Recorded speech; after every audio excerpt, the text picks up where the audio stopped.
All right, welcome into Average Joe's Sports Talk Weekly High School Preview. Again, as always, at Sparks Orthopedics and Sports Medicine right here in beautiful Rainbow City, Alabama. Once again, joined by the legendary. I think he's become legendary. He is legendary. I agree with that. I don't think he's become. I think he was legendary before he started. Oh, yeah. So we refer to him as the legendary Dr. De'Eric Sparks. Today we're going to talk about something that you can get sports related, non-sports related. It's something I think that everyone watching pay attention to this because this is kind of, pretty common. But it can also be nagging if it's not taken care of properly, and those are sprains. So what type of sprains and how severe and things like that, I'm going to let Dr. De'Eric dive into. So I'm going to get out of the way as always and turn the floor over to this young man right here. All right, so we're talking about strains today, and those strains, we'll just set up exactly what they are, and then we'll talk about some specific strains that are kind of the most common things. So a strain, the way a muscle unit is put together is you have a muscle in the middle, that's the muscle belly. Mm-hmm. You have a tendon on each side, okay? And those tendons go to some bone. So in the example of a quadriceps, the bone down here, the tibia, the bone up here, or the femur, and when the muscle fires or contracts, it pulls through the tendons and it straightens that knee, okay? So the strain is an injury to that musculotendinous unit, all right? Most commonly, that injury happens where the muscle meets the tendon because you got two different types of tissue coming together there, okay? And when you have two different types, they have to intermingle and attach to each other, and that's a weak point, okay?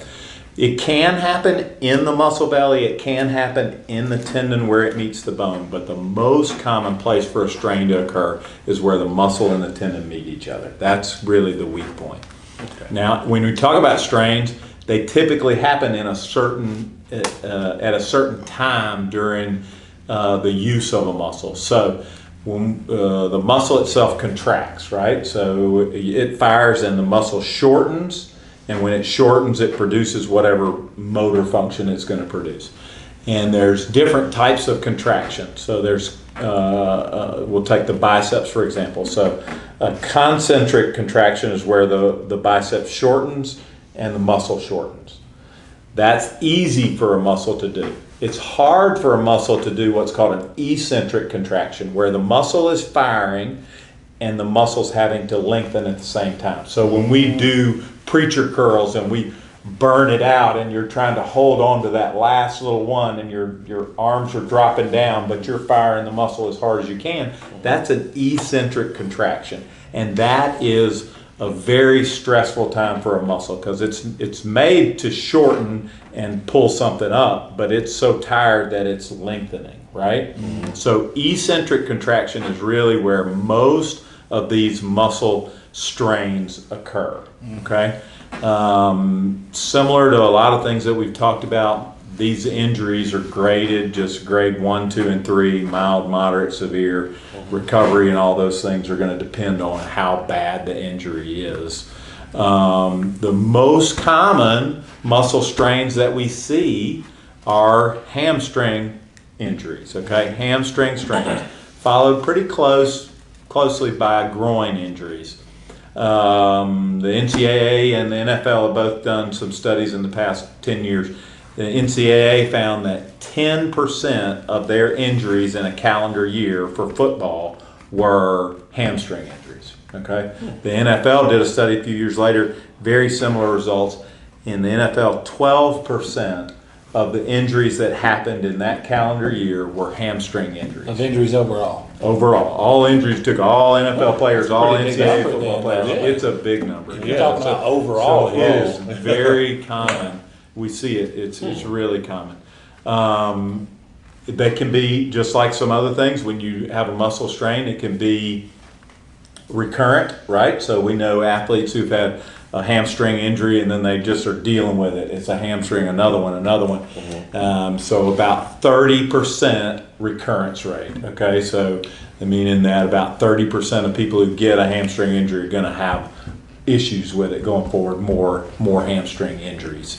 The hamstrings injuries, as far as sports go, are the most common sports, the ones that you think of. Track and field, soccer, football. Those are the sports where we see it the most commonly. There are some risk factors or some things that put you at risk for having a hamstring injury. Okay, and probably the four most common ones of those are number one, muscular imbalance. So you spend all your time working out your quad, you do not very much hamstring strengthening, you get a muscular imbalance there, and that leads to setting you up for possible injury. Okay, inadequate warm up. Okay, so you take a muscle and you take it and it's not warmed up. It's cold. You haven't got good blood flow through it. You haven't warmed that muscle up. That's a risk factor. Okay, inadequate flexibility is a risk factor. So when these kids go to show you their hamstring flexibility and they touch their knees instead of their toes, that inadequate flexibility means that muscle is tight and you have a higher risk of hamstring injury.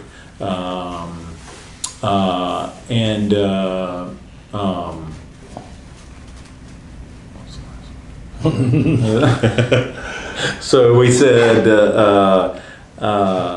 muscle imbalance, inadequate flexibility, Not properly stretched. and then that's right, improperly warmed up, and those are really the main things that set you up for a risk of having a hamstring injury. And they're all things that we can affect, right, in our warm up and our and getting ready for our sport. Did dehydration go into that or no? So dehydration, not so much. It hasn't been shown to affect that. It could cause a cramp, but not necessarily. That's correct. Or something kind of permanent. That's right. So dehydration is really leading to changes in those electrolytes in the muscle, and that's what leads to that cramping. Not really. That doesn't, just because you're a young man who cramps in his calves a bunch doesn't mean you have a higher rate of calf strains or muscle injuries. Something I remember during my football days was, it seemed, I don't know if this has anything to do with this, another one of those kind of redneck, myths that I always throw at you and you either say yeah or nay. It seemed like during cold weather we had a few more. I don't know if that's just by coincidence or we may not have been stretching properly or the muscle may have tightened up because it was cold. So that's going to go into that not adequately warming up. There we go. So it makes sense. We it just seemed like we got more of those in cold weather. Yeah. I guess that makes sense why now. We need that blood flow. And so football's a game of starting and stopping a lot, right? 100%. So you're on offense and then you're sitting on the sideline. That's right. And the defense gets driven on and you're not out there for 15, 20 minutes. Well, you really need to warm that muscle up a little bit more. Something. That's right. Keep doing a little bit of something.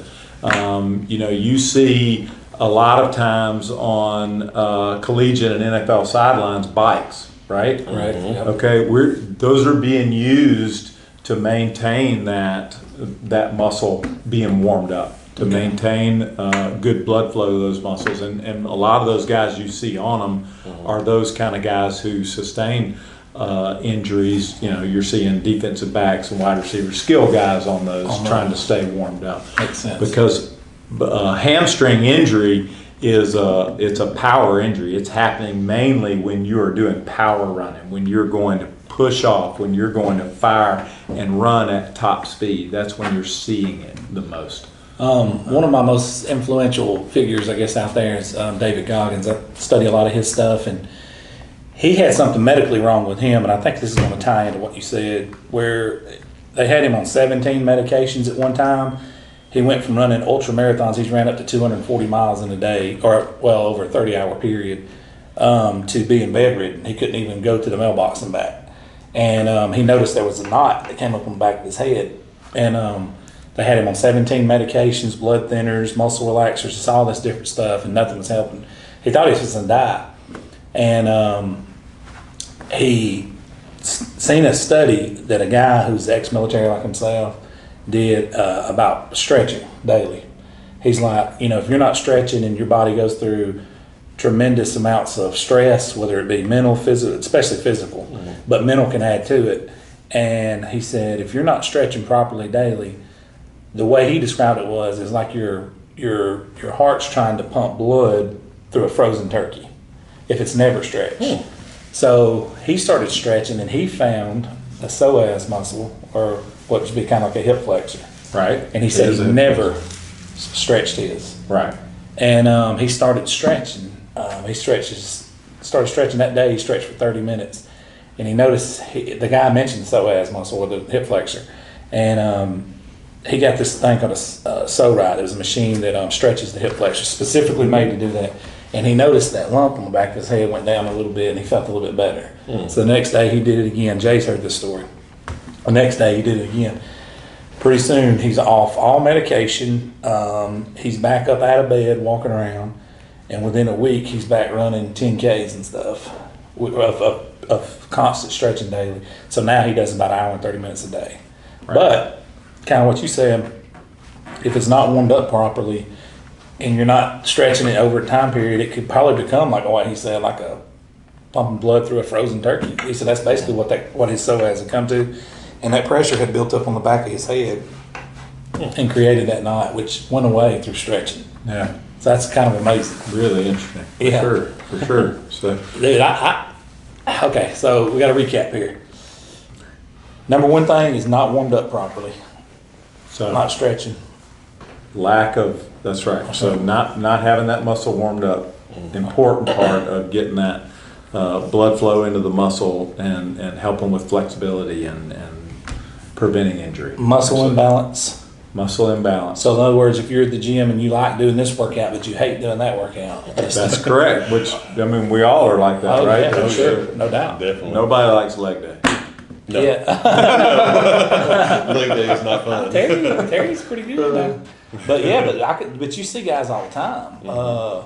You'll see guys with monster quads and calves and zero hamstrings. Zero. And then you'll see, guys that are built like tops. That's only big upper body and horrible down. But yeah, I mean, that makes sense. And what was the other one? And so lack of flexibility, muscle imbalance, and then lack of warming up. So lack of flexibility was the third. Okay. And how would you do that? Stretching over time? It is stretching over time. So, makes sense. We've shown that when the muscle is warmed up, you're going to see improved flexibility. You know that just from 100%. doing your own workouts, that when you try to cold stretch, you're going to be much tighter than when you warm that muscle up in a little warm up. And then you do your stretching. So, warmed up stretching is better than a cold stretch. Would you personally recommend yoga for people, athletes? So, yoga is absolutely excellent for maintaining flexibility and preventing muscle strains. Well, I'm going to tell you, it's challenging too. It is absolutely challenging. Brings your core into it. You have to have a lot of core strength. Hey, I got a lot humbled. of core strength. During the pandemic kicked off, I started doing it 3-4 times a week. And you want to talk about getting humbled? Joe Rogan talked about it. He's like, if you gave me, CT Fletcher, super pump, steroid juiced out workout over here in this room, and then the world's best yoga instructor in this room, he said, I'll take the CT Fletcher any day of the week, because that over there will kill your mind, body, and soul. Where this over here, you're just going to have some muscle pain. Yes. And I thought he was joking until I started doing it. And he's correct, 100% correct. Yeah. All right, you heard it here first. Reggie, what do you got? Answered a lot of questions about some things going on with me, and probably why I have a constant knot right here in my shoulder. So That's from dusting haters off, man. Yeah. What are you talking about? That's what it is. Now we're going to do some stretching, right? We are going to start doing some stretching. All right. It makes sense. I like how all this kind of, you can find everything. Every week you find something that kind of Nuggets. that plays into your daily life. So Dr. D'Eric is going to start a hot yoga class in the gym here at Sparks. He's going to have the sweat into the Odie's headband on. All right. Well, I appreciate you sitting in with us again. It's been fantastic. Absolutely. Another fantastic episode. I learned a lot today. And if Reggie don't have anything else, you don't have anything else, we will move on to our next one. All right. Thank you, guys.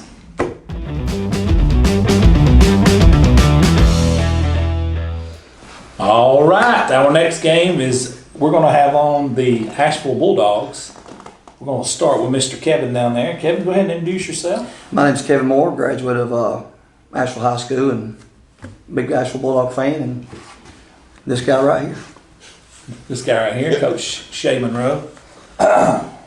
See what this says? Single wing Monroe. Single Wing Monroe, which will be the new hashtag for the Fighting Shay Monroes, the Ashville Bulldogs. Coach, his face is turning red. That's just what we're looking for. This lovely jersey right here, my friends, that's brought us some good luck. This lovely helmet we have here. Coach, let's dig right into it. You guys had an off week last week. It's kind of a good thing. You had a lot of momentum coming out of that St. Clair County game, but going into an off week, I know you like to turn inward on the off weeks and work on you. Talk about, carry us up to the speed from where you were in your off week to now. Yeah, we were able to get some guys healthy in the off week, and you know that's really what we used it for. And we went back to just working on fundamentals. You know, everybody can make football. You know, they can spruce it up and put a bunch of bells and whistles on it. But at the end of the day, it's still blocking and tackling, and that's kind of what we worked on in the off week. And I'm gonna tell you this right now, Dave. Like you said, there's a lot of people probably patting everybody on the back after that, but you also said we got to turn our focus up. Talk about the importance of, that was one game, but now it's time to move forward to Dora and Dora only. Let's focus on these guys. Well, it was a big win over St. Clair. Obviously you win a county game, it's a big deal. But the fact of the matter is, in the grand scheme of things, we got another ball game this week, and the most important game is the one we're playing this week. So as a team and as a staff, we got to do a good job of getting our kids locked back in and focused on the task at hand, which is Dora. 100%. Kev, I'm going to call you a super fan. Is that cool? Yeah, I'm just going to say this off the cuff. I agree 100% what Coach Monroe was saying, because not trying to offend anybody, but I'm just going to state the fact. We had a good win over St. Clair County, but we got this game coming up is the most important game in Ashville High School history. Yeah, we beat St. Clair County, but they haven't won a game in 2 years, and we won the Super Bowl. We need to go in there focused, prepared, and like I said, act like it's the last do or die. Need to and if you're a parent watching this, you need to drill it into your kid that they need to be focused for this game this week. Coach, what's it like? You guys have, coming out of an off week. I know sometimes it gets lackadaisical, but actually moved it up due to weather. You feel like that helped you or hindered you moving into this week? Well, we had an off week. I don't see us, getting an advantage. I talked to Coach Lockhart this morning, and he asked me if I wanted to play the game Thursday because of severe weather and possibly coming in on Friday. And I said, yeah, that's fine. Let me just check with my administration. She gave me the go ahead. So yeah, at the end of the day, it's week 7. We're going to do what we do. They're going to do what they do. And, it's going to come down to, like I said, it's fundamental football. Who makes the least amount of mistakes, and the better team will win. Coach, are we going to see a little more single wing? I think you might. Nah, but man, one thing we've noticed above all else with Asheville, you guys have improved each week. I know you had some hiccups offensively, but the effort and defense has definitely been there. Talk about the improvement from opening week to where you are now, especially defensively. Yeah, defensively, I think we've been pretty good all year. There was a lopsided score against Good Hope, and that was the obviously I think probably the worst night we've had defensively. But I think our defense has played well the majority of the season. Offensively, it was just about finding what works for our kids the best, and just adapting what we do to our personnel. So I've been very, very proud of our coaches, very proud of our players for accepting the change. We don't, it's weird, and I'm going to try not to get on my soapbox here, but people think winning's easy. There's nothing easy about winning, and we don't talk to our kids about winning, believe it or not. We talk to our kids about believing and playing really freaking hard. That's all we talk about. If you'll play your butt off, and if you'll, believe in what you're doing, believe in each other, then good things will happen. I agree. Mm-hmm. One thing I like about you, you're cut and dry. You don't make any excuses. A lot of people out there watching this video don't know against Good Hope, two of your best dudes was out. You started a 9th grade quarterback and when you went and played them.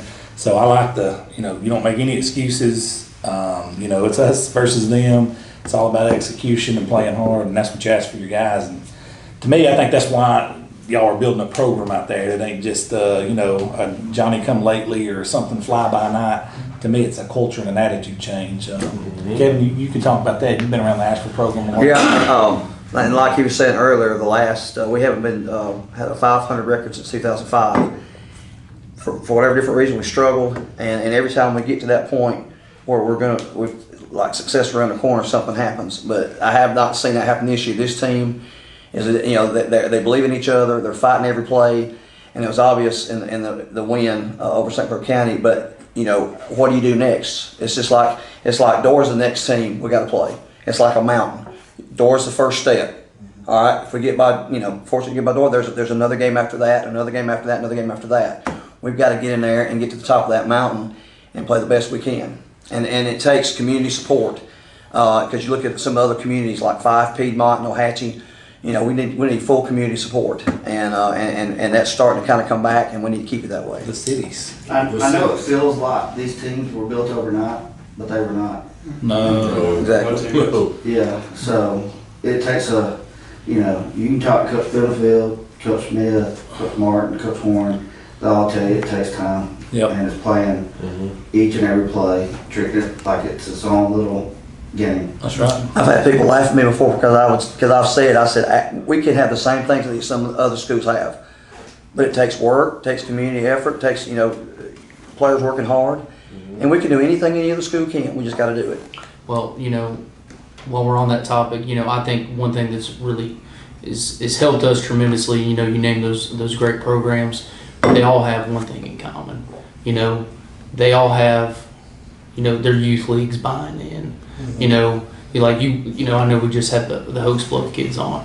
Those kids have been in that system their whole life. They don't know anything different. And, our youth coaches have done a tremendous job of buying into what we do at the high school.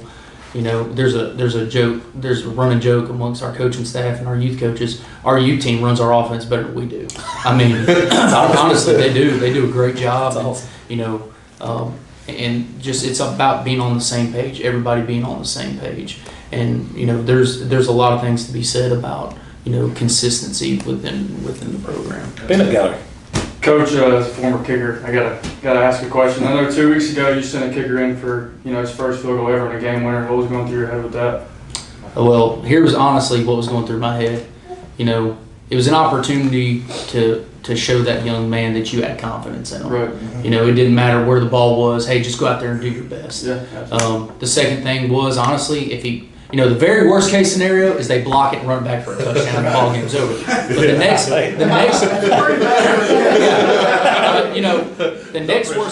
next we had thrown the ball 5 times the whole game, and we threw all 5 passes in the first half. So I wasn't about to just take a shot in the end zone, because now you're risking the same thing of a pick 6 going back. But honestly, the next worst case scenario in my head was, okay, if he misses, we go to overtime. We can win the game in overtime. Right. But we had a lot of confidence in Adrian making that play. That's awesome. Big shout out to Adrian. Oh yeah. That guy was like, I didn't really feel nothing. I tell you, The story he told about that. that. Parker could talk about this, but kickers, if they get in their head, but showing belief and confidence in them, That's a huge thing. Yeah. That's Because awesome. we actually got, initially it was a 35-yard field goal, and then we got a false start. Mhm. And then, I had one of my players look at me and throw his hands up in the air and say, we need to throw a pass. And I said, just shut up and kick it. Yeah. Good thing he didn't go to the huddle and go, hey, Coach wanted me to kick it.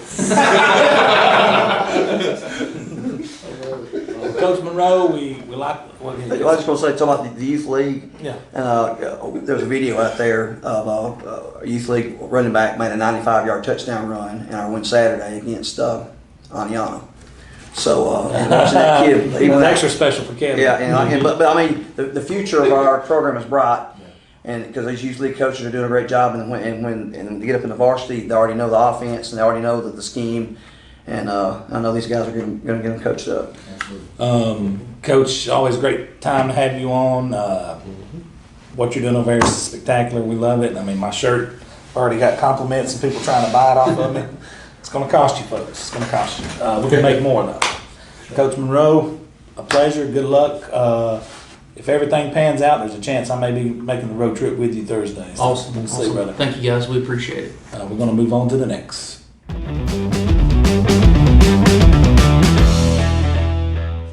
All right, our next game brings us to Central Clay last week, coming off a big win versus Talladega 46-7. And at this time, we have Mr. Tommy Wood on the Joris Rawls, Ronnie Watkins Ford hotline. Tommy's the PA announcer at Central Clay and does a fantastic job. How you been doing, Mr. Wood? Man, doing good. How you guys been? It's been a couple of weeks. I think I skipped a week, man. I thought y'all were leaving me out again. Hey, we had Josh in-house last week to do a little bit of talking, which was a rarity. He was fired up. He's like, I got to do this. And I said, all right, man, we'll give Tommy a break because he's probably getting tired of us. But we love having you on, man. Take us back to last week, Talladega, and what kind of transpired down there that led to that very nice victory. Well, I tell you what, it was a slow start. It's one of those, I think, it was a little bit of a hangover from the Pleasant Grove game, and we didn't play that well in the first period. Kind of got things going in the second, and then started. I think everybody kind of fed off each other, and it really turned it up on both sides of the ball. And Talladega's got an exciting quarterback and some good receivers, just a lot of youth on the line, and it kind of showed there for a little while, and we were able to pull away and build a big lead. You know, you mentioned the hangover, man. That's something that the coaches always want to go away from because the last thing you ever want is to let one loss turn into two losses because your head's down. Talk about Coach Horn's message to the team to make sure that did not happen last week. Well, it's a family show, so we're not No, really, I think that, in the beginning, it was not just him, it was the fans, and everybody was still kind of going through the motions there early, and, you gotta finally shake those things out, and I think they finally started playing some ball, and really the second half, or really second and third period, they picked up the intensity on both sides of the football, and that really led to it all, and I think that's what Coach Horn preached all week was, you got to come ready to play, and we've got to, they're going to give, you're always going to get the opponent's best shot, even if we're not number one anymore, you're still going to get the other team's best. So, I think second, third period we played well. A lot of young kids got to play in the second half. That was good to see. Tyler scored late against those guys. It was just a good win and a good chance for everybody to kind of get that bad taste out of their mouth. 100%. Tommy, this is Kevin Warren, by the way. I'm a little jealous of your situation because being a PA announcer, I've had to do it a couple times in a crunch situation, and a lot of people don't realize you've got to get every name right, and plus too, I'm sure you've had just announcing these kids' names, scoring all these touchdowns. I'll give you credit for that. But one thing I want to ask, I know they get Central Clay gets real physical in practice, and with the game being, I assume your guys' game are being moved to Thursday night. Is that correct? Well, as of this moment, it's still on Friday. I was Coach Horn about an hour ago. It has not officially been moved yet. I know that they are talking about it. So we were just discussing here at my house and trying to get things together. I would be surprised if it does not get moved, but it's one of those that we're waiting probably tomorrow morning before we get an announcement. Because I know it's going to be kind of a transition because I know they get real physical in practice on Monday, Tuesday, and Wednesday. But if they move it to Thursday, and that's obviously going to probably cut the physicality probably a day or two. But just describe what a Friday night is for you, having the opportunity you have to be able to announce such a great football team. Well, it's funny. I've never been a PA announcer until the last 2 years. I've been doing radio and television broadcasting since 1989. So I've been doing it a long time. And, Coach Horn called me last year, and with my son playing, he said, "Hey, how would you like to take over doing the PA announcing?" And I said, "Well, I'm going to be there anyway. I'm looking forward to it. Maybe we can change some things up and try to, build the enthusiasm a little bit." So, it became something that probably the most time-consuming part-time I spend a lot of time with, and it's a labor of love though, because it's really cool to get calls from or texts from some of the players going, I enjoyed the music last night or whatever, getting feedback from the fans and everything. It's a lot of fun. Well, I wish I had. It is. Go ahead. I'm sorry. It's just a fun part to be a part of the game. I told them I'm the ugliest cheerleader we've got. Well, I wish I'd known you before, before I did my first game, because I was given the roster and everything about 15 minutes before kickoff, and I butchered more names than Vern Lundquist. Well, oh wow. That's a lot too. I try to get I've already got my roster for our next home game printed out. I do it a couple weeks in advance and try to do that. And if there's some, I try to get with some of the assistant coaches before the game, the opponent, and just try to do what I can to just not butcher them too bad. So, Coach. Coach Wood. Tommy, talk about this team coming in, Holtville. They are a 5-1 football team, kind of flying under the radar. I know they're not flying under Coach Horn's radar. Everybody's the Patriots when they play Central Clay. But talk about this team coming in and the problems they present for Central Clay. Well, you hit it on the head.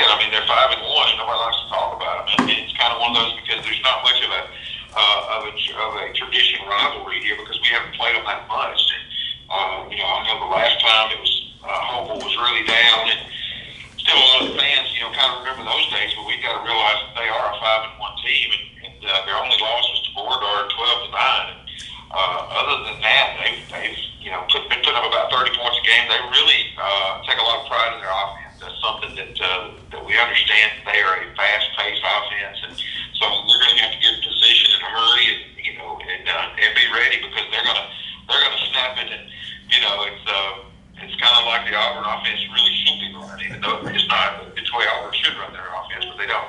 But that's another story. You talk about it, and they are they're up and down the field. So that's something that we're going to have to get ready for. Well, Tommy, it's always a pleasure. Today was no different. I appreciate you. Looking forward to having you on again later on this season, probably next week. Thank you so much, sir, for all you do for us. All right, man. And if we play Thursday, of course, we're off next week with fall break, and so we'll get a little break, and that would be an extra day that the players can rest up and get ready for that final stretch. But you let me know anytime you need something, man. I'll be glad to help you out. Thank you so much, sir. All right. On to our next.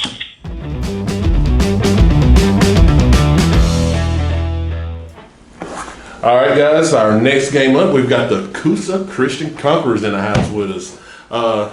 We'll let these guys. They've been on the show before, but we're still gonna let these guys introduce themselves. Starting with our man right here. Evan Dope. In position. Wide receiver. Okay. Isaiah Cole, running back. Coach Dax Nunn. Elijah Cole, right tackle. All right, guys. You come on. Peanut gallery. Peanut gallery. Dax, to start with you, brother. Last week was an off week. Off weeks usually turn inner. You want to look at your sales, what you've done right, what you've done wrong. What was the main focus heading into that off week last week? To get healthy. I think, when you have a bunch of guys playing both ways, we really wanted to focus on getting healthy. We gave these guys a couple of days off. Still worked out, but, we weren't full speed. We weren't running Oklahoma drills in the off week. So, but when you're playing both ways and you got, 20, 25 kids, it's, your main focus is getting healthy, but you're also self-reflecting on how the first half of your season went. So, now that we've kind of entered the second half of our season, I think this game will be the 7th game of the year for us Thursday night. We just want to become better each week, and I think we became better this year. I think we've got a lot better, and I think we're going to continue to get better, and we're just going to continue to work hard. But from a self-reflection standpoint, I think it was to get healthy and kind of, realize where we were, kind of look at the region and who we had left, and our next 3 region games are really tough. So it's time to gear up and make a run at this thing. To be starting so much youth, 6th, 8th graders, 5th? I believe it's 6 8th graders and one 7th grader. On varsity. Right. And to be sitting where you're at. Mm-hmm. Talk about that a little bit. That's pretty special. Yeah, I think, if you look at our record, you think, from the outside looking in, it looks like most teams would be unhappy with a 2-4 record. But I think when you start 6th, 8th graders and a 7th grader on varsity, and they're going up against a 11th. You got a 12-year-old trying to tackle a 17, 18-year-old. Sometimes that's tough. Sometimes 19. So and sometimes 19. And I hope we don't see anybody that's 20 or older. But you'll never know. If you see somebody that's 20, you might want to make a phone call to Montgomery. we might call Savarese. I don't know, but honestly, Turn Danny Hornswall. then he ain't gonna return mine. Yeah, man.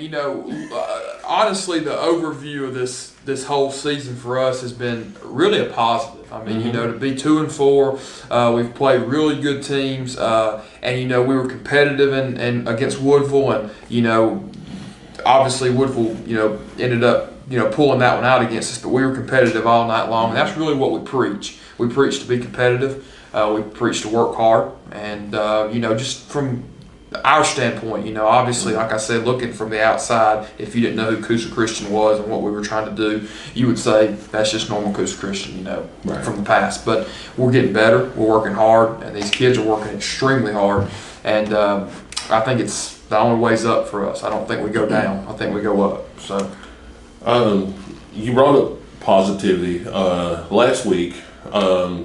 You guys had a really special day for the program. Talk about that day and what went on that day. Yeah, we baptized. I think it was 13 kids. I think 13 kids wanted to get baptized. We have a speaker of the week, a pastor of the week, and Scott Wright does a really good job. Matthew was on here a couple weeks ago. That's his son. And we had 1 week he came and he didn't come the next week, and the next week he came, and we had a group from that, and a group from, and they decided, all together that they wanted to do that, and that's, that just shows who our kids are, and we didn't do it, I know it, for say it went viral or whatever, everybody saw it, but Chad Phillips from Westbrook Christian, he said it best. He said, these kids have a very little chance of, playing in the NFL one day, but they got a 100% chance that they're going to stand before Jesus Christ one day, and that's important to us. It's important that we know that our guys have salvation, and I'm so proud. And we have 3 guys sitting right here that got baptized, and you kind of get choked up talking about it because you love them so much, but. I'm super proud. I'm super proud of the whole group that did it, and it's just been it was a great thing. Start right here. I want each one of you guys to answer that. We'll start with Evan. Evan, what he just said, being a leader through Christ and on the field. You're a leader in both aspects, and I've seen it through your play and your actions and stuff. Talk about your role in this football team. All of you guys, y'all are leaders. Y'all are upperclassmen compared to 8th graders and 7th graders who watch y'all's every move. But talk about what that means to be a leader on a team like this. Yeah, I've watched plenty of seniors come and go, and I've watched the role of leadership, and I know how I have to set an example from young guys, 8th grade, 7th grade, even 9th grade.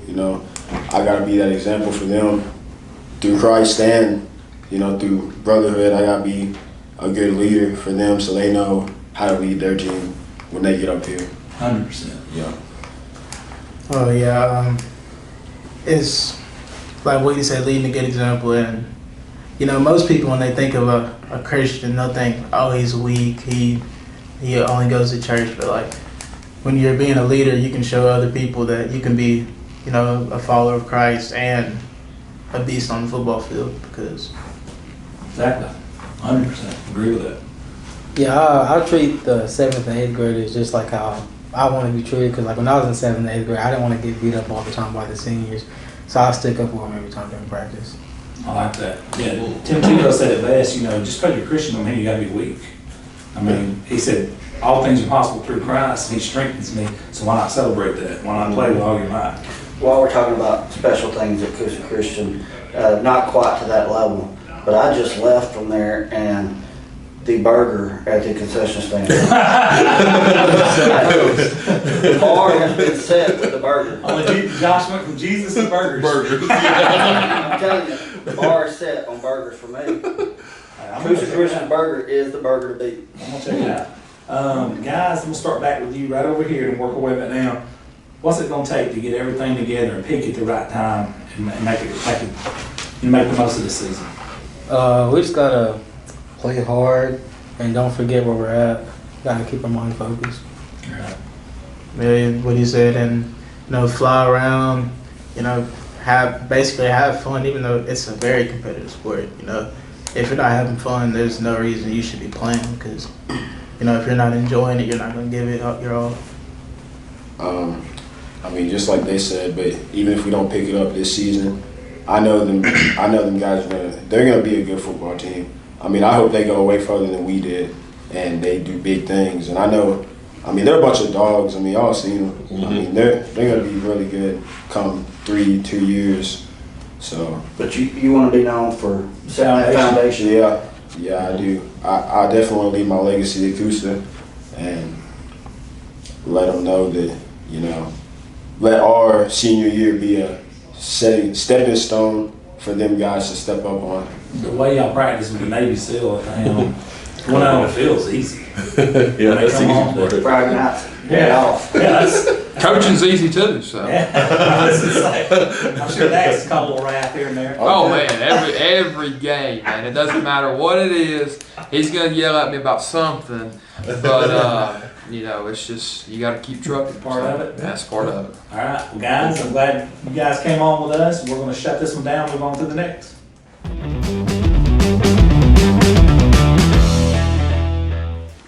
All right, our next game is going to bring us into the Etowah Blue Devils. And you want to talk about a big win. They had as big a win as anybody in the state last week as far as region matchups go, and it's taking a step towards the region championship when they went on the road to Good Hope and won 31-20. At one point, y'all were up 31-6. Is that correct? Yes, sir. What happened? The starters got pulled out. They put the younger guys in, and then they started scoring. Was Coach Pierce going off? Yeah. Always. I'm gonna let these two young men introduce themselves, starting right here. Trent Davis, running back, number 3. Trevor Gladden, linebacker, number 4. Trent, congratulations! You're the first Etowah Blue Devil offensive player we've had on this year. Very true. Full-time starter offensively, but I don't know how it's ended up, but it's just been a defensive barrage of players this year. Mr. Gladden, last week, everybody who watched the preview show heard what Coach Pierce said about you, about how he said he's a dude. He said if he gets his hands on you, you're going to the ground. So we want to bring you on because we had you on last year. Let's talk about Good Hope, man. I know defensively, we'll start right there.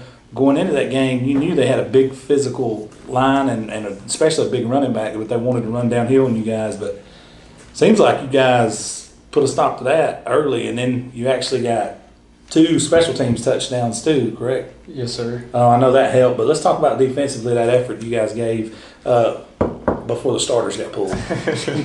Well, the week before that, we was up against a big back and pretty physical team, so that helped us out. We was prepared for a big back, and that just helped us out a lot.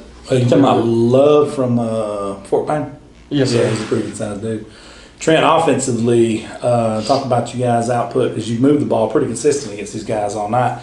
And on paper, they had one of the best defenses y'all played all year coming into that game. Yes, sir. But your game plan coming in, what was your game plan coming into that game last week? Our offensive game plan? Yeah. Really to just be physical, bring the hat, take it to them. It was all like they had to prove themselves to us that they was better than us, 6-0. So we thought we was better. We knew we was the better team. So for them to they had to take it to us. Well, I know they actually probably helped y'all out, or helped your coaching staff out, because they was talking a little trash during the week. I don't know if you guys seen that. Yeah. I seen it. I didn't want to spread it. I just let stuff play out. I'm pretty sure you guys seen it. But Trent, I want you to talk about a group of guys that I've kind of watched. I've been to a few of your games now that I've watched steadily get better each week, and that's your offensive line. Talk about those guys and the performance they've been doing to this mid-season point. Yeah, I love them guys. Ashton, Hitman, Aiden, Bennett, Bear. they ever since the first game they just been on it, and they've been wanting to get better and grinding every day at practice.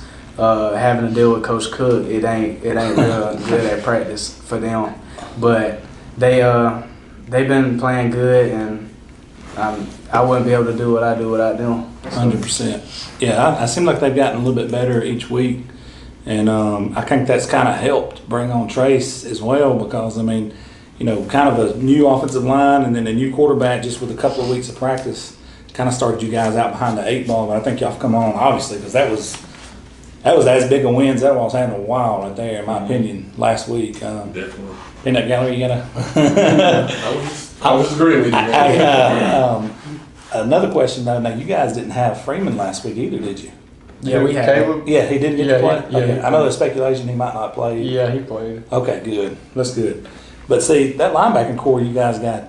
I mean, y'all. They seem like you guys are undersized, but man. Yeah, a lot of people ask me like, Nah. what do you play? And I'm like, linebacker. They're like, really? You play linebacker? I'm like, yeah, I play linebacker. Oh yeah, but before we shut this one down, I'm gonna ask you two guys: have y'all got to watch any film on Hanceville yet? Yes, sir. We've been watching the film on them. What'd you see from those guys? They're gonna be physical. They're gonna be tough. They're gonna play us real tough. They kind of like Good Hope, but you know, we just gotta stay focused and be prepared to play on Friday. Keep doing our thing. Well, Etowah is one of those teams. Anytime they come to town, you're getting at the other team's best shot. Just because of that name, when they say Etowah, people's ears perk up immediately, and everybody in that town's like, Right. "Oh, Etowah's good. Okay, all right, let's get ready." Same thing for you, and then we'll shut it down. Like, what have you seen from their offense that you seen on film? I ain't really watched film. I didn't go yesterday. You don't need to watch. I like that. You don't need to watch it. Yeah, I don't watch a lot of film, but when I do, It don't matter. yeah. Dude's a dude. It don't matter what he does. He's gonna get it done. Well, guys, good luck to you guys. Glad to have you on. Trent, way to break the ice and get an offensive player on here. That meant a lot for us. Yes, sir. I thought Trent gave up on us. I know, there's two cool. Nah, he gave up on me. He had a scheduling conflict with Six Flags last time he was supposed to come on. Oh yeah. Yeah, that was for my girlfriend's birthday. Hey, that's true. She's been on the show before. Yeah. That's right. Yeah. Absolutely. The very first firing off with was with that young lady. All right, well, we're going to shut this one down and on to our next.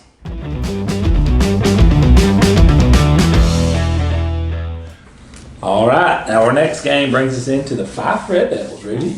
Last week, Fyffe come off playing an undefeated team, Plainview, a rivalry game, big game, huge game. They were fortunate enough to get up at one point 42-6 in that game. Ultimately went on to win 42-14. And that's pretty remarkable considering that there's an undefeated Plainview team at Plainview, and they're running the triple option and destroying the clock as much as they possibly could. So all that being said, this week they play another undefeated team. This one, you know, people thinks it come out of nowhere, but no, these dudes are pretty good. I mean, they made it to the third round last year. Ultimately got beat by Collinsville. Yeah. What you got on North Sand? They're like you said, they're undefeated, and they've beat. Looking at their schedule right here, they've beat some pretty decent teams. Tanner is always one of those teams that's tradition rich, and Sand Mountains, North Sand Mountain scored a lot of points this year. Yeah. And kind of like Fyffe. I mean, they're not giving up a whole lot. You know, you look at the points they've given up, you wonder how many of those points were given up by their starters or their second team. So this is going to be an interesting game for our Red Devils.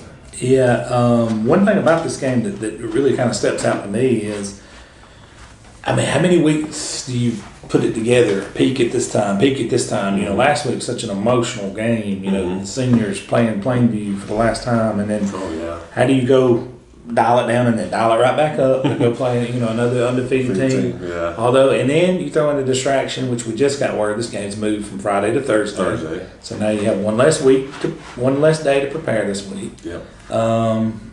There's a lot of things going on in this game. It's a tricky game. Usually we can sit back here and just, hey, Fyffe, you know, this is one of those weeks that, I don't know. You know what's funny, though, about this? We heard a lot of Fyffe don't play anybody this year. And Well, I mean, they've played 2 undefeated teams back-to-back weeks, and they've got 6A Scottsboro to end the season. I mean, so somebody tell me how they don't play anybody. I think they're bell tested. If anybody don't think Clark County, if anybody beats Clark County, They're the real deal. yeah, nobody's going to beat Isabella again to the playoffs. Nobody's going to beat Clark County to the playoffs. And they had a team scheduled out of Atlanta that's been on a 5-type run in Atlanta. I mean, yeah. So don't tell me they don't play nobody. And this North Sand team hadn't really been tested. It's a dangerous game for Fyffe. It is.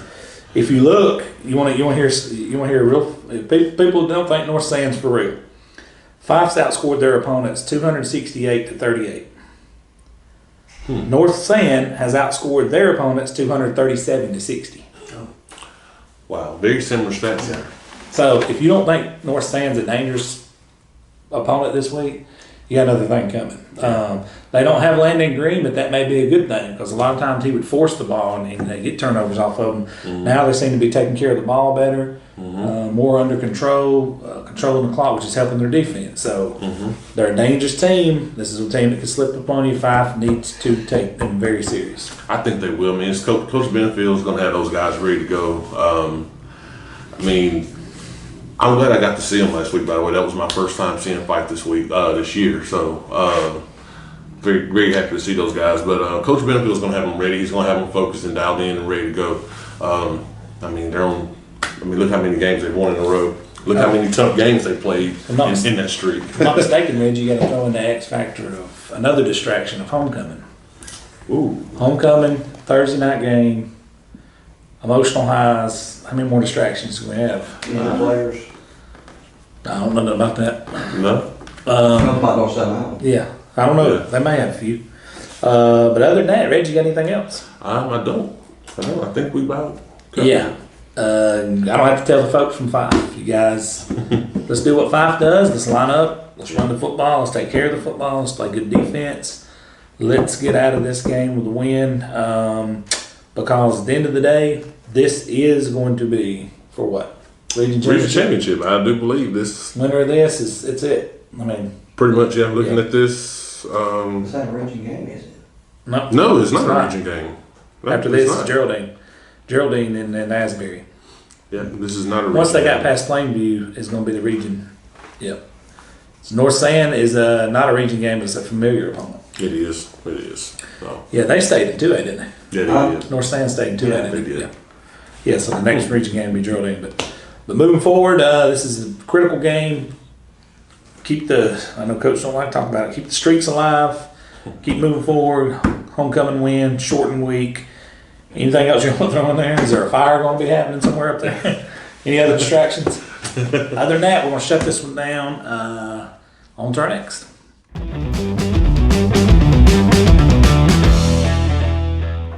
All right, our next game is going to bring us into the Gadsden City Titans. He's coming off a loss to Tuscaloosa County last Friday night, 26-23. Tough region loss. Yeah, it was tough. I think field goal was blocked towards the end of the game, and that would have tied it up. So tough loss. Man, that's a tough one. Before we get started, I'm going to let these young men introduce themselves and what position they play. My name is Rashad Johnson. I play inside linebacker for Gadsden City. I'm Kamari Smith, and I play receiver at Gadsden City. Tell them who your dad is, man. Oh, my dad's head coach, Coach Smith. You can't get away with nothing at home either, man. You gotta walk a tight road there. Guys, take us back to that Tuscaloosa County game. I know that was a tough one right there. Didn't want to drop that one, but you guys battled again to the end. It's another one of those things. You're on the road, 2.5 hours from the house. Just take us back to last Friday night. You can start us right here. There's a lot that went on that game. We fought hard, just quarter after quarter after quarter. Come back half, we came out fighting, but we just gotta learn how to finish in the long run, Absolutely, man, no doubt. Reggie, what you got for me? That's something that Coach Smith and I we've talked about on the coaches show every week. You gotta be able to finish these games, and right now, at this point in the season, it's every game's a must win now. For the playoffs. So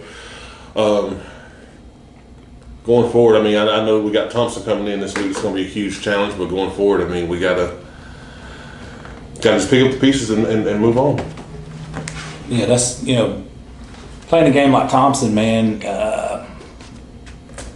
that's the kind of games you go to school for. Yeah, exactly. You can turn your whole program around if you beat Thompson. Exactly. Not season program. Yeah. I mean, if you was to beat Thompson on any given Friday, a team that's ranked in the top 20 in the nation, and top, number one team in the state of Alabama on all levels, it instantly gives you gratification nationwide. Like, well, Yeah. what are these dudes doing up there? They are starting to beat these guys. So Yeah. I got to ask Mr. Smith a question though. Is there a point when your dad takes off the coaching hat and becomes dad when he gets home at night, or is he coaching dad the whole time? No, he take it off and be dad at home. Does he? That's good. Yeah. Do you guys break down film together at home? Sometimes, not a lot. Most of the time he want me to watch it on my own, but sometimes we do. Who's a better coach, Coach Huff or your dad? My dad. I ain't putting you on the spot, man.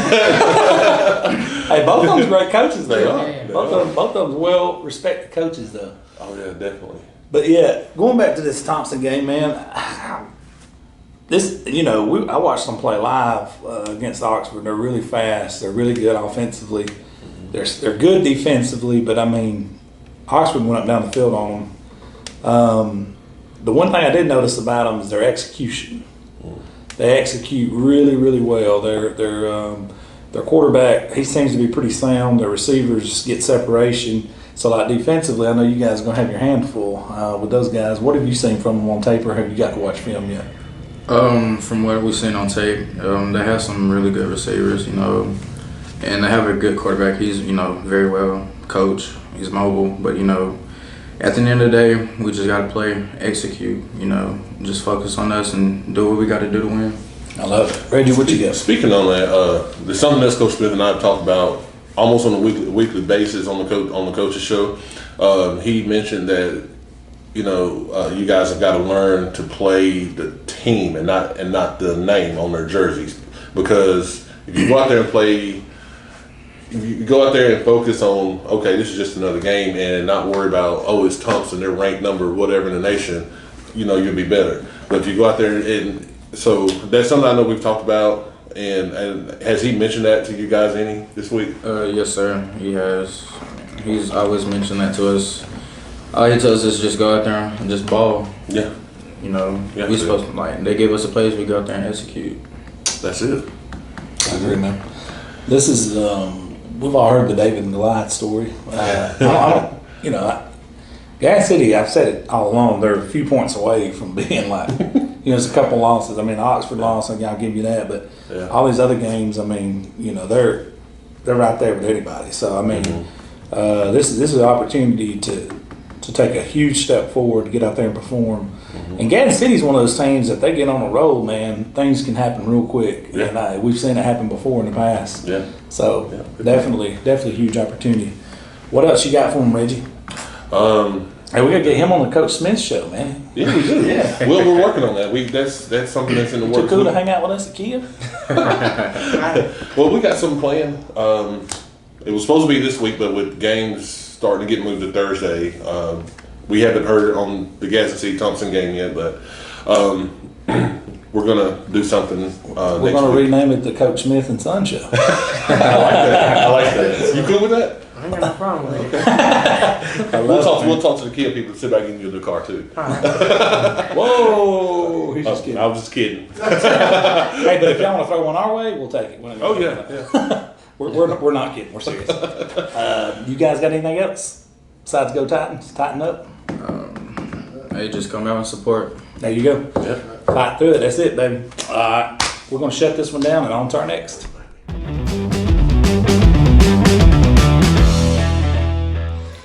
All right, we are here with the Glencoe Yellow Jackets. We've always, ever since we've had these guys on, I always look forward to talking to these guys each week. Met some characters through Glencoe. I think everybody here can agree with that. Yeah. We had Minnie Lou Ferrigno here last week. We did. He didn't know who Louis Ferrigno was. Yeah, bro. That dates us right there. He's a savage, though. I went back and watched this Levi Long. Right? Yeah, so Do y'all know who Lou Ferrigno is? No. He's a ball boy. Dude, you don't think that? He played the whole. Yeah. and You like- don't think Levi Yes. Long looks like him? Like young? I say he looks like Burt Reynolds. God, I hope he's watching this. This is awesome. Yeah. He looks like the frame of like a young Lou Right. Ferrigno. Photoshop on the way. Oh gosh, Oh, that's awesome. Oh god, I can't wait to see this. Smokey and the Bandit. But before we get started, I want these guys to give their name and position. I'm Garrett Gaskin. I play tight end and linebacker for Glencoe. I'm Nolan Farrell. I play quarterback. All right. So, guys, you guys had a tough one last week. I mean, Walter Welborn's fixing to be the number one team, and well, number two team. They've been number two team. Number 2. Yeah, behind 5. Yeah, we get our boys at 5. Yeah, they're probably number 2 team. But I mean, that's a tough game. But the one thing about this region you guys are in, it don't get any easier because now you got Ohatchee rolling in town who just beat the number 1 team, Piedmont. So take us back before we move on to the Ohatchee game a little bit last week about that game, what happened during that game. Well, the first play of the game, we Coach Talbot drew up this play where I had a corner it was a corner, and it was open, but he just overthrew me a little bit. But I mean, it was a good So play. basically, it's his fault. No, it's I'm just kidding. Go ahead. But then a couple plays in, Nolan, he goes down, he gets like a concussion, he's out of the game, and we just got put in tough situations. Yeah. What happened on that play? You got hurt? It was 18 smoke, I think. It was like a sweep, and I cut inside, and I don't really remember, but like I haven't really seen the film, but from what people are telling me, it's just like I just got like slung down, and then a dude came in just helmet to helmet. Yeah. Pink elephant just came out of nowhere. Pink elephant. Now, Was it called? Walter Weldon. Was there anything called on that? No, but I never got to see it, so I don't know if it was anything. I saw a glimpse of it. It should have been. I sort of just woke up on the sideline. I was like, "Whoa, what happened?" And I just looked up, and Garrett was in at quarterback. I was like, "Oh God." Not that way, but like we don't have a backup quarterback because I don't know. I haven't played quarterback since I was in 8th grade. That's when you go to Notre Dame box. Where's Tara? Man, she love it. Yeah, but Eli Huff was our backup quarterback, and he got hurt, and we haven't really reffed anybody else since he got hurt, and then it just put Garrett in a bad situation because he hadn't really ran anything, and it was a bad situation. Just That's all all for around. stepping up. I mean, I wouldn't. If you look at the stats, Welburn's only gave up 7 points a game on average. I mean, they've only gave up 40 points all season in 6 games. I mean, them dudes they're ballers. I mean, that's a tough defensive play. But are you going? How's your status for this week? You're out. Oh no, I'm good. I passed the test today, so it was just a mild concussion. So I never really had a headache or anything. I just woke up the next day and I didn't remember anything. So I'm good now though because I passed the test. So I'm playing Thursday. That's good. The way that works is you have to set a baseline test at the beginning of the season. Yeah, we did. Like Jacob Perry, who went out against the Piedmont game, he's just getting back this week. Yeah, he had a bad one. His was severe, wasn't It was I think it was Jakari Foster got a good lick on him. Kick off. And I busted open his ear, and he had to go get that stitched up. Now you had a tremendous game against Douglas, though, didn't you? But we had a pretty good game. The whole team, we had a really good game, and that's the best game we played in a while. Yeah. It's not the same Douglas team either, man. Them guys are moving. Start out 3-0, correct? Yeah. What's up with y'all spotting everybody points before y'all come back and win it? Yeah. Y'all planned that? They like the challenge. Yeah, that's just I don't know. It just happens. It's worked out that way, didn't it? It's worked out that way. Yeah. It just. Going into Ohatchee, have you guys got to watch film on Ohatchee? I watched a little bit against Welborn, and we watched them against Hoax Bluff, and it's nothing fancy. It's just we're gonna line up in front of you, and it's man on man, best on best. Yeah, they're a downhill running team. I mean, they probably run about 90% of the time or more offensively, but defensively, I know you play quarterback there. They're very stout, very good defensively as well. Yeah. They got really fast. They're one of the fastest defenses in the state for sure. I mean, you got 3 of the 4 guys who was on the 4x200 team that broke the state record in track. So yeah, big challenge, but I mean, hey, what do you got to lose at this point of the season, man? Just give it all, lay it all out there. So that's it. Well, guys, I appreciate you guys coming on. It's always a pleasure to have the Glencoe Yellow Jackets. Makes me feel good saying that. I know. The Glencoe Yellow Jackets. Makes my day when they come up. 100%. 100%. Guys, appreciate you guys coming on. Looking forward to having you back again. Good luck this week, guys. All right, on to the next.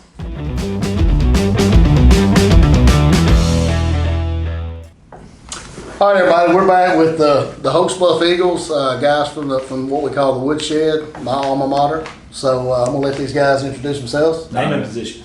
Cole Turner, defensive end. Nose Spread, running back.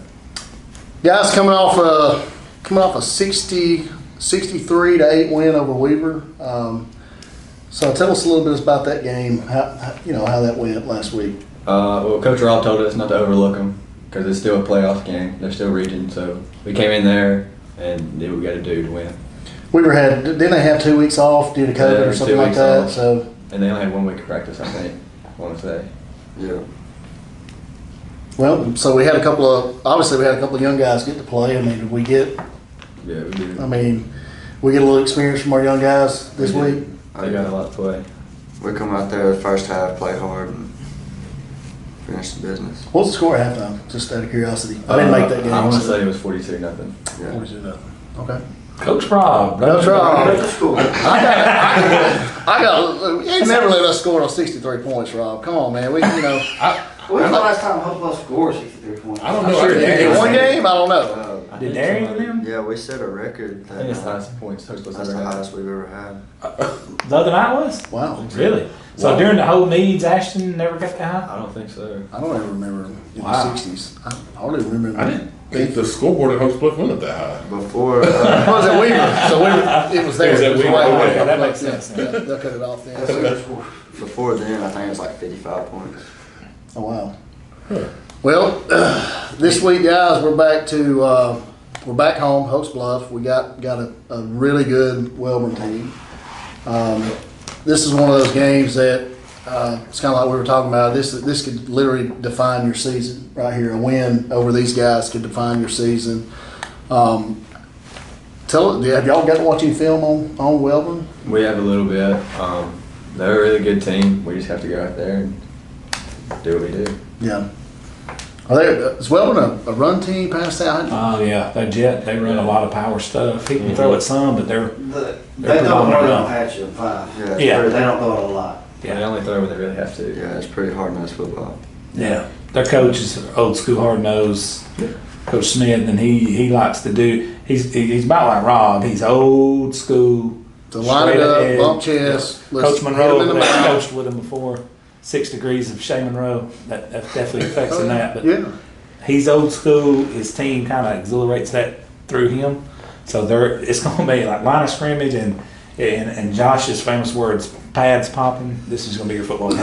These are the kind of games that I like because this is right up like Hoax Bluff and Coach Rob's alley. Let's line it up. Let's do it in the trenches. Let's hit you in the mouth. Y'all hit us. Let's see what we can do. And you guys are gonna come out. You're gonna have to come out hard, come out fast, and minimize the penalties. This is a game that you can't play sloppy. Obviously, it's a good team, so you gotta minimize those. But Now this game is at the Woodshed. it is at the I think Woodshed. that's an X factor. And I heard another. Fundamentally sound. Oh yeah. Fundamentally sound. And at the Woodshed, they're going to play with a little extra umph. Yeah. We got that nice cool fall weather. Yeah. This is Hope Hunting Split. season for the guys at Hoax Club.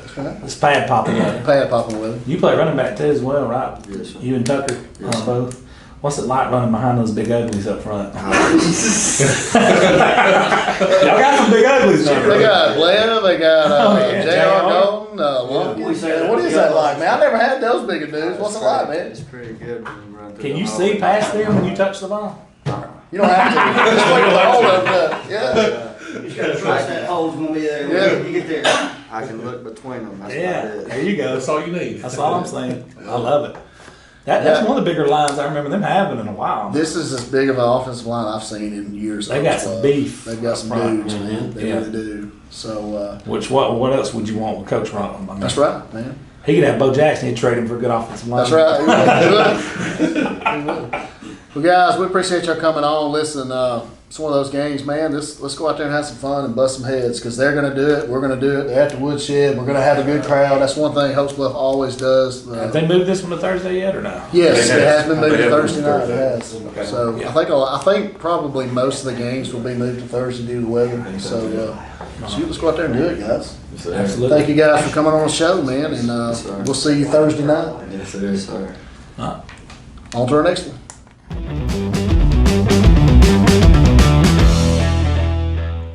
All right, our next game is going to bring us into the Ohatchee Indians, coming off a victory of previously number 1 in 3A Piedmont. Probably I don't know if it's the biggest win that Scott Martin's career at Ohatchee, but it's up there. It's definitely up there. Outstanding performance. They gave it everything they had. They really looked good the other night. Couldn't be more proud of those guys for the effort they put out. Outstanding football game on both teams' part. It's so fun to watch football games like that. And again, all 4 Average Joes was there at that game. Minus Buddy Ford, he was too cool. He just told us straight up he wasn't coming because he had to go. He had to go support his. He had kinfolk that he had to go watch. It. We'll let you slide on that, Woody. But Kevin, talk about that win and how huge it was for Ohatchee. It was a momentum changer because earlier in the year, and I was shocked they lost to Welborn. Not Welborn's a great team, but I thought they might have gotten that. But it's created another chance for them to win the region because now they split with with Welborn and Piedmont. So now that's kind of created a 3-way tie, if I'm not mistaken. If Piedmont can beat Welborn, yeah, they will. Yeah, Piedmont can beat Welborn, which makes you wonder how that tiebreaker would come out. But the thing about Ohatchee this week, most teams you have to worry about a letdown or coming out flat against a big win against Piedmont last week, like they had, but not with Scott Martin. He's going to have them dialed in, and especially after the game the Enos kid had the other night. It was unbelievable.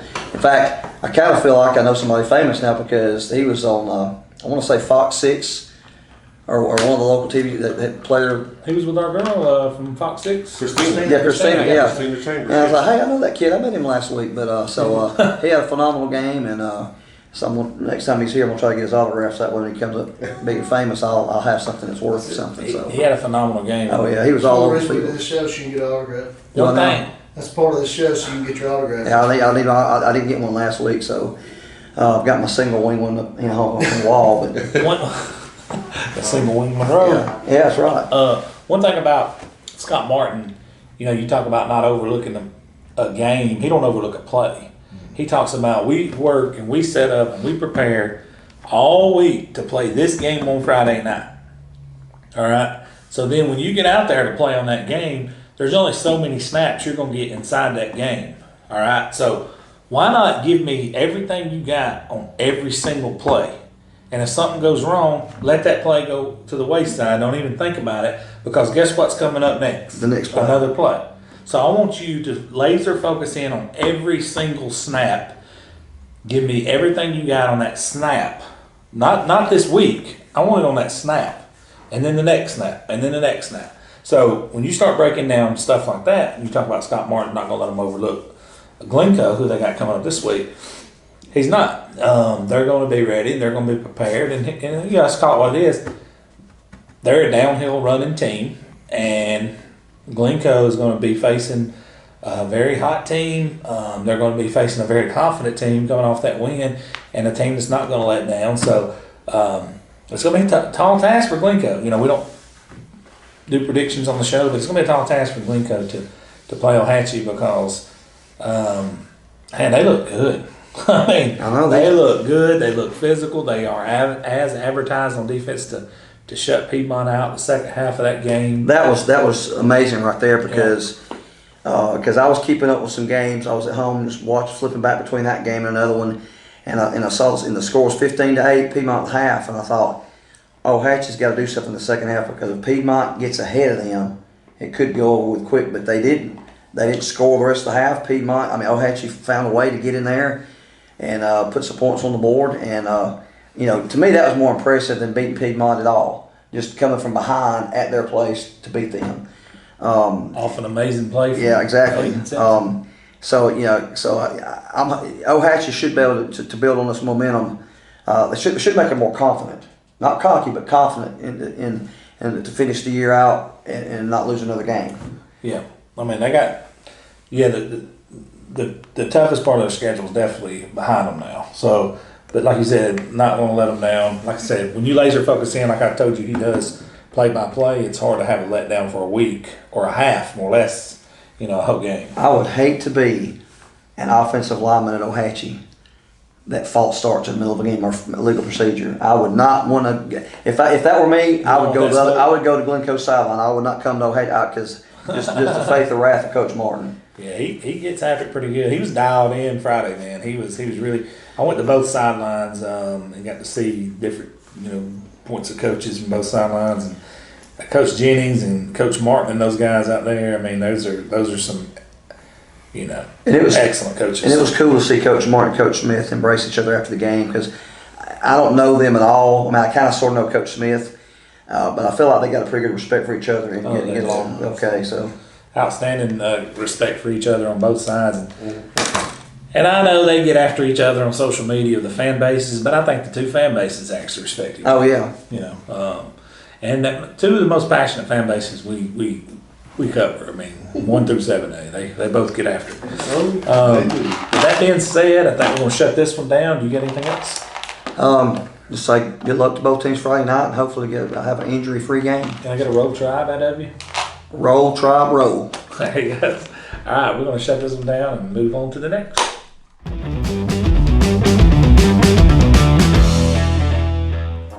All right, our next game is going to bring us into the Oxford Yellow Jackets, who were actually coming off an off week last week and going into another big region game this week with the Arab, I believe the Arabian Knights. Mm-hmm. That's correct. The Arabian Knights. At this time on the Jarvis Rawls Ronnie Watkins Ford hotline, we have Coach Cochran, who is the defensive coordinator of the Oxford Yellow Jackets. Coach Cochran, who's leaving a JV game, how are you doing today? Doing good. I appreciate you guys having me on. 100%. Last time you were on, we had a lot of positive feedback. A lot of guys likes your energy, so we're going to get you to bring it. Coach, hey, we love it. Bring that energy again. In an off week like you guys had, with so much momentum going into that off week, I'm sure it's bittersweet because you guys were one of the hottest teams in the state, but talk about that off week in general. Absolutely. What we try to do is get our guys' legs up under us. Did a lot of weight room time, a lot of conditioning time, a lot of film study, just breaking down things that have hurt us early. From the midpoint of the season, things that may have hurt us early in the season that we need to get corrected. Especially with different formations or different motions and shifts that we want to really dial in on to make sure we never make a mistake again with those things. And just trying to get guys back healthy and get our mental game ready to go for the long haul. Hopefully we're going to be playing another 9 weeks or so, 10 weeks. So we want to give those guys a little bit of rest, get them refreshed and energized and ready to go. Coach, your defense has gotten, like I've said before, it's improved every single game, but something clicked in the second half of that Thompson game, and it's just kind of gotten bigger and bigger since then. But it seems like when Ford came back, he's made a huge impact on that defensive front. He's very hard to block, but now that y'all are kind of healthy, talk about that defense in general and the improvements they've had from week 1 to now, or week 0. When we talked on the show a few weeks back, we talked about we knew we were going to run a lot from game 1 and game 2. And we made a lot of mistakes in that first game, but our guys continued to battle. They took coaching, made adjustments as the game went on. We did some things a lot better in the second half. Carried that into Pleasant Grove. We still made some personnel changes and tweaked some things. And our guys, and I'll tell you, I'm really proud of how they've been dialed in. They've been unbelievably coachable, paying attention to game plans and dialed in. Just studying film, man. I mean, the thing we talk about is we make packets every week. Our guys are dialed in, and we're doing film study off those packets as well. But, we talk about having 11 coaches on the field. We want guys so zoned in on the game plan and understanding what people are trying to do to us. And we got 11 coaches on the field. And that's, at any time, those 11 guys that we got, we feel really good about those guys. And I think that's, I credit to our players. they are really, really students of the game. They're really taking it to heart. And, it showed the last 4 weeks. Our starters hadn't given up a point in the last 4 games. So, I'm really proud of those guys. And, we're getting a lot of young guys some reps in the back end of games. It's going to pay dividends in the long run. But, getting to play forward backs obviously been huge. I just think our whole defense in general really understands their responsibilities. They believe in their brother beside them, taking care of their responsibility, and guys are just doing their job, playing hard. I think we're running the football incredibly well right now. Absolutely. One thing that's kind of stuck out to me is, Will, Coach Wagner, and those guys on offense have been very hot starting the game, and it kind of puts those other teams behind the chain, so to speak, and they got to start throwing. And you guys are a dangerous team to throw on. Can you talk about that a little bit? Well, I'll tell you, we're fortunate. We've got a really good back-end group of guys. Which we talked about, the last time I was on with our Fagans, and then we got, Elson back there, McGill Mitchell, who's a guy that moved up from receiver. But I tell you, our outside backs are doing a tremendous job getting pressure on the quarterback, along with our D front. We've inserted a little bit more single dog blitz with our inside backers that I think helped us tremendously this year as well. But I think guys are really, really understanding the concepts of our zone stuff we want to do. And our guys, we're doing a really good job, I think. And our guys are adjusting really well to moving from man to zone and playing a few different types of zone coverages, maybe causing some problems for the quarterbacks with their reads and, moving late a little bit. So, it's a credit to our players. Our players have done a tremendous job of taking coaching and understanding what we want to accomplish each week, man. So I'm just really, really proud of those guys. And we just got to, like I told you before, we got to be focused and dialed in on ourselves. If we can, if our guys will be as good as we can be on every Friday night, we feel good about our chances. And, that's our biggest focus, is making ourselves the best we can be every week. 100%. Coach Cochran, this is Reggie. How are you tonight, sir? I'm doing great. How you doing, Reggie? I'm doing pretty good. Got A-Rab coming in. They kind of had a little bit of up and down season, but for the most part, they're well coached with Lee Osmond up there. What have you seen from those guys on the offensive side of the ball? Man, I'll tell you, they really found the running game. I mean, the running back runs really hard. The offensive line is starting to get a little bit of push. But I think the biggest thing to me, they're playing with a lot of confidence. I was fortunate enough to coach with 3 of those guys that's on staff up there with Coach Darn as the OC, and of course Coach Osmond was on the defensive side of the ball with me, and Coach Rowland is up there now that was Coach defense for us last year. So know those guys really well. I know their teams are going to be well coached. I know they're going to play hard and play physical. But I think they're doing a good job mixing things up. I think they're trying to outflank some people, doing some stuff with some king and queen sets, and they're doing a heck of a job trying to run the ball, getting downhill. Coach, one last thing before we close it down. You personally, what are some of the things you want your group to do to try to peak at the right time, right when you're going into the playoffs? I think it's just the things we talk about in film every day. We study practice film, and we talk with our guys. Each position coach studying film with those guys. The biggest thing to me is just perfect your craft. Let's make corrections on the things that we're seeing on film that we got to make corrections with. The biggest thing to be picking them at the right time, you got to do the little things correct. A lot of people can do the big picture of things, but you got to do the little things correct at the right time and be picking at the right time and handling your fundamentals and techniques. And I think that's really, I think that's what we really saw last year. Toward the end of the year, as we started to think like that, and hopefully that's the look that we're going to get again this year. But I've been really proud of our defense, just the coachability of the guys, how dialed in they've been, how focused they've been in on their fundamentals, along with the game plan that we're putting in each week. Well, Coach, I appreciate it. I know you're a busy man, just got out of a JV game, still hadn't been home to the family. So I will let you run, safe travels, and I will be seeing you soon, sir. All right, thanks, guys. I appreciate y'all having me on. 100%. Thank you. On to our next.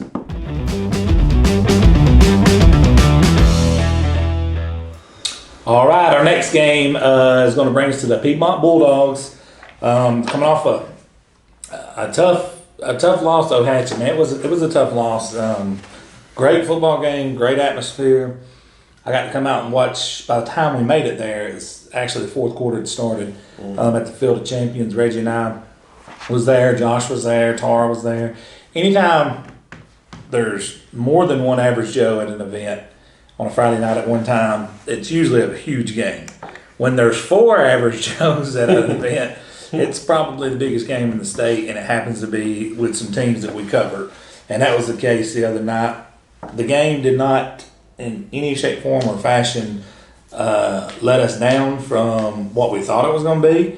It was 2 of the best teams in the state going head-to-head that just so happened to be in the same county and in the same region. And again, that's the SEC West.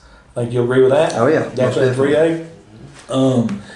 But a loss like that, and Tara did a Coach Smith show afterwards, and like he said, hey, I've been here a long time. This is part of being a football coach is going through losses and learning from them, and we're going to be all right, and we're going to move forward to the next game. In your perspective, though, Kevin,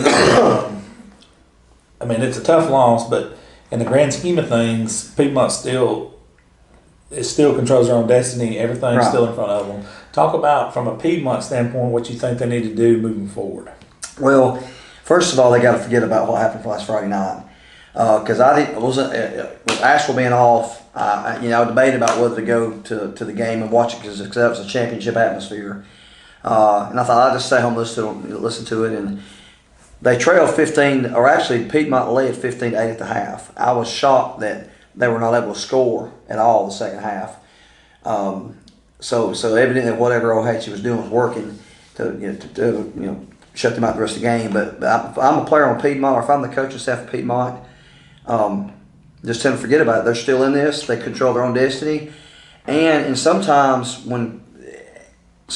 a loss makes you wake up and realize that you're not, there's things that hey, we don't fix this, we're done. We'll lose in the second round playoffs or whenever this happens again. So this will give them a chance to correct some mistakes. And I would not want to be the Pleasant Valley Raiders right now. I'd rather be Anybody? well, I'm just going to leave that alone. You don't want to play a grumpy bunch of. I was about to say I'd rather be Joe Biden's speechwriter than to be the Pleasant Valley Raiders. Or Donald Trump's doctor, but anyway. But they, like I said, they got. And is the game at Pleasant Valley, or where is it? Or is it Field of Champions? It's at Pleasant Valley. Yeah. Well, whether home or away, you're supposed to always play the same. And I know Coach Smith is going to have these guys focused, and I know he probably emphasized the mistakes that happened Friday night that led to the loss. I know they probably worked hard on practice, and I would expect, a big victory for Piedmont Friday night. Like I said, I just, not to take anything away from Pleasant Valley, but it's just I just wouldn't want to. This won't be the time to play them. Be wearing red, white, and blue right now. Yeah, if you're Piedmont, look at it 2 different ways. I think you had 4 turnovers, 100 yards, and penalties, and you still have the ball driving to win the game. Yeah. So you look at it from that standpoint. All those are correctable mistakes. Yeah. Those are kind of self-inflicted mistakes, which can and will be corrected with a coaching staff like they got. I mean, they got a phenomenal coaching staff over there. Like Coach Smith said, focus on this week right here. This is the biggest game on the schedule because it's the next game on the schedule. Get this one behind you. The talent's there, the coaching staff's there, the fan base is there, all the ingredients is there moving forward. A loss is time to learn and look and reflect on what we did wrong. And again, 4 turnovers and 100 yards of penalties is all self-inflicted, all correctable. And I'm positive today at practice that was addressed and probably already getting some of those kinks worked out. Because, like you said, Pleasant Valley has actually improved their program. Oh, yeah. I mean, their facilities and everything's gotten better over there. So, it's not just one of these cakewalk teams anymore, and they're really well coached. But if Piedmont does what Piedmont does and goes in there like I think they will and be a grumpy bunch of Bulldogs, I'm like you. I don't think I'd want to play them this week. And I know we talk about, and I've known Jonathan Nix for years. He's a very good coach, and guess where his first head coaching job was? Don't say Asheville. Yeah. I'm tired of this. Asheville 3. Look, and he was him there. And everybody else. I think he was there 2008 to 2010, somewhere right in there. Of course, he was there at a time when we were down in talent. And of course, he left there and went to Raglan and turned Raglan was not really struggling, but he led them to the playoffs a few times. So, but yeah, he's a real good coach. In fact, he's probably just as good or better softball coach than he is football. Because I think when at Raglan, I think they won 3 state titles in a row. pretty solid. Oh yeah, he's definitely turned that program around at Pleasant Valley. So give him credit for that as well. We're going to shut this one down. Good luck to Piedmont moving forward, and we're on to our next.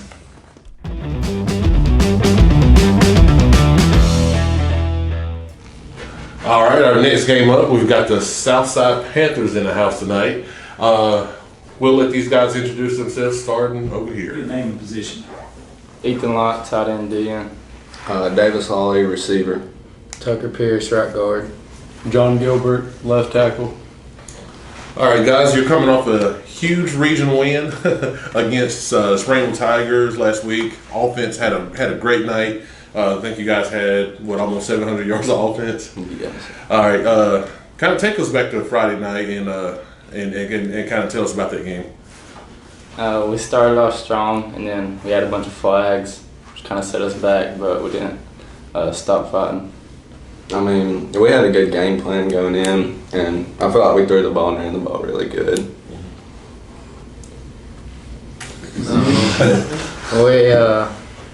We just executed and had a good. Our line did good. And, yeah. It was a fight, and the ref sucked. I mean, he's honest and to the point. I mean,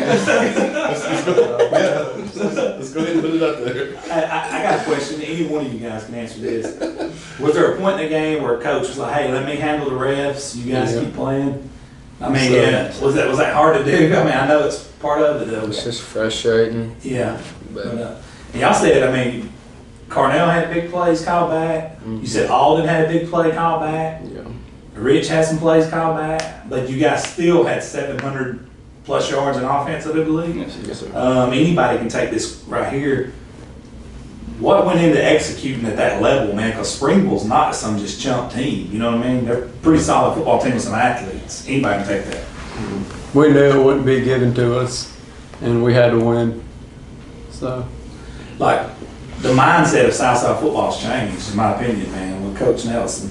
Like, you can kind of see it through him, and it kind of exudes through these guys, man. Definitely. Every group of guys we've had in this room from Southside it's a different mindset they got. It is, because I think last year, had this been last year, this game, I think those guys would have given up last year. But this Southside team, y'all fight to the end, and that's going to go a long way in rebuilding the Southside program into a successful program. Now, the last 2 weeks, y'all scored 49 and 54 points. That's huge heading into this game with Fort Payne. Have y'all watched film on Fort Payne yet? yes, sir. We'll start down here on the end.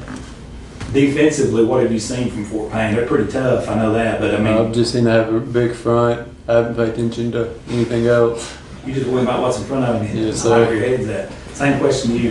Yeah, same thing. I don't watch offense really. I just watch their defense. So.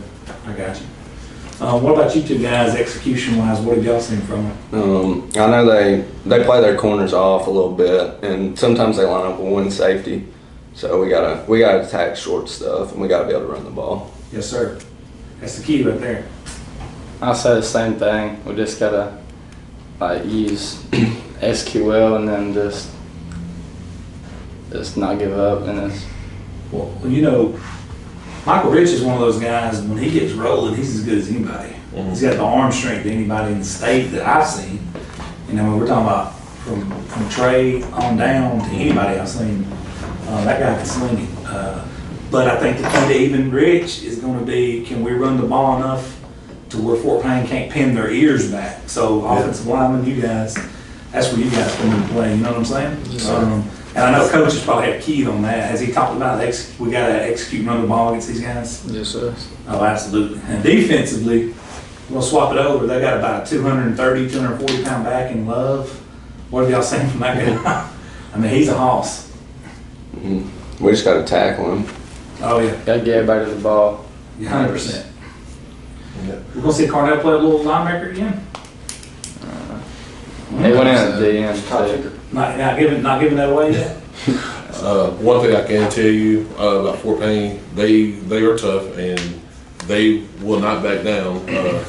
Gadsden City jumped out to an early lead on Fort Payne. Before you knew it, they came back and tied it up, and was threatening to take the lead. And Gadsden City's defense had to. I think they had to come to Jesus meeting, and they was like, okay, we got to get our heads back in the game. So if you jump up on them, don't let up. Just keep your foot on the gas and keep it moving, because they will play with you. They're gonna get 3 once they cross the half. Now, we can't let this group get out of here without talking about the hair, man. Look at the hair.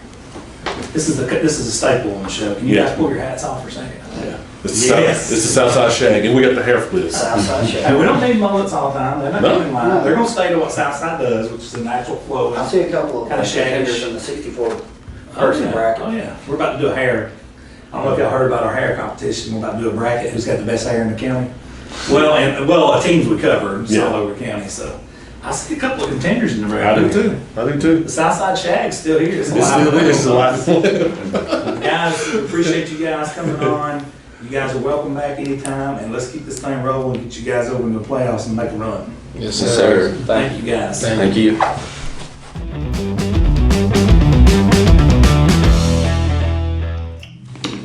All right, our next game we'll bring in the West End Patriots. We love talking about these guys. This beautiful helmet we have here. At this time, I want to introduce on our Jar Sprawls, Ronnie Watkins Ford hotline, Coach Kyle Davis of the West End Patriots. Coach, how are you doing?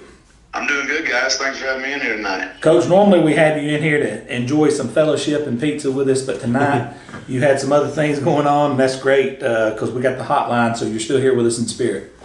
Oh yeah, we you got volleyball going on. Got to support them sometimes. Got with all the kids I got too running around. We got Little League basketball, Little League football. Sometimes I can't get down there, but I hate missing it when I get to hang out with you guys. I'm glad you're able to get me on here with the hotline for sure.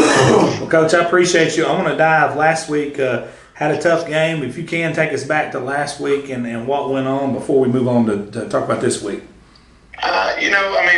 Some games you just don't ever really get started, and I think that's kind of what happened to us. I mean, Westbrook's a really well-coached football team. Coach knows does a good job, and, they came out and, they drove it right down, scored the first drive, and we were really, like I said, we're just never able to gain any traction. I think we had a little bit of a sustained drive when they were up 13-0, but we weren't able to, convert and score any points off of it. And like I said, man, they just very well coached, played hard. They got after us, and we didn't get back after them. And like I said, you have those games sometimes. Unfortunately for us, it was in a situation where we, needed a region win or would have liked to have had a region win. But, they're a 6-0 football team, and they played like it Friday night. Coach, I know you don't like to talk about this, but there's no denying it. I think you're down to a 22-man roster at this point due to injuries and different things. How much does that lack of depth affect you when you play a team like Westbrook that's probably got dressed almost 60 players? Oh, it's a definite effect. But again, that's what we sign up for, right? That's what football is all about, teaching, adversity, how we're going to face it, how we're going to deal with it. We knew we were being outmanned. We understood that, but we also felt like that, with great effort, we could have, been able to sustain a couple of things inside the game. But yeah, it's a definite, when they're running guys out there, in and out, and they're patting on the head to get guys, in and out, and my guys are patting the head, and I'm waving back at you. But it does make a difference. But at the same time, we're hoping to get a couple more guys back next week. We've had a few on quarantine as well as the injuries that we've had. And so, if we can kind of piece one again together this week, we're hoping to get a few more guys back so we can have a little bit more depth, for this last run here. Coach, looking at the remaining schedule, you have 3 very winnable games left on your schedule. Like you said, getting those guys back are going to be important to try to make a run in the region. Talk to us about those, how important those last 3 games are for you guys. Well, it's just, I don't know anybody that wouldn't want to be in our position because we control our own destiny. Obviously we take it one game at a time. Sand Rock's who's up first this week, but we know as a team that if we win and win out, then we make the playoffs. You know, we don't need this to happen here or that to happen there, you know, and tie break here, and, you know, we're watching the scores there. It's, you know, if we win out, we make the playoffs. And, you know, I mean, I don't think any man in America wouldn't take, you know, that bet on themselves, you know, that all we've got to do is do what we do and take care of our business, and we get where we need to be. So, you know, and it's a tough draw, you know, grabbing Cleveland and Spring Garden as your first two playoff games, I mean, your first two region games, you know, like we did. But, you know, I think, you know, we lost some key guys during that time, but I think also, too, it kind of seasoned us a little bit, hopefully, for this back end run to play some teams that, you know, like Bo just talked about, a little bit more equal depth-wise, I feel. A little bit more equal probably talent-wise. I mean, I feel like probably all three of us, you know, or four of us really, you know, Sandrock, you know, Locust Fork, Southeast, and ourselves, we're all probably, you know, I don't think we're carbon copies of each other, but we're very similar in who we have and what we can do. Coach, Sandrock specifically, what jumps out to you about them? Just big. I mean, they're big, you know, and Sandrock's always a physical football team. You know, I've played against Sandrock since, you know, I was at Geraldine in 03 and 04, you know. I mean, and just always, you know, Coach Jake Way got that thing started there with, you know, good physical, solid football. And Coach Heath has carried it on this year. You know, I didn't realize that Coach Heath was the son of Alex Heath, he was one of my history teachers I was in, and probably one of the greatest ones we've ever had there. So great man, but he's done a great job at Sandrock. Like I said, they're just really big, and you know, they always got those big, strong, physical kids, and then we're going to have to master physicality for sure. Coach, it's been a pleasure. I know you're a busy man. We're going to let you run, but I appreciate you coming on, and good luck to you guys moving forward. Bo, Reggie, man, thank you for having me on. I appreciate it. All right, thank you, Coach.